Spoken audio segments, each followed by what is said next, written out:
Nataka niwaambieni, katika miaka 15 ya ubunge wake ambapo hakuwa waziri, utumishi wake ulikuwa utadhani ni waziri pia. Kwa serikali, wananchi wamepoteza mtu muhimu, serikali imepoteza mtu muhimu, lakini Chama cha Mapinduzi pia kimepoteza mtu muhimu sana. Ameshika nyadhifa zote unazoweza kuzifikiria kwenye chama. Amekaa kuanzia halmashauri kuu ya taifa, sekretariat ya taifa, kamati kuu ya Chama cha Mapinduzi. Kote mchango wake hautaweza kufifia. Ndio maana naibu katibu mkuu wa CCM ameweza kufika kwenye msiba akiwa na sare ya kijani kwa kutambua mchango wa Jenista.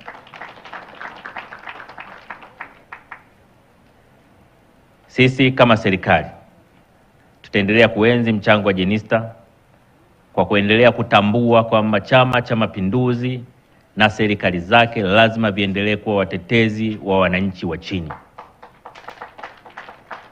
Wananchi wenye shida, wananchi wenye matatizo lazima wakati wote waone Chama cha Mapinduzi ndio chama chao cha kukimbilia.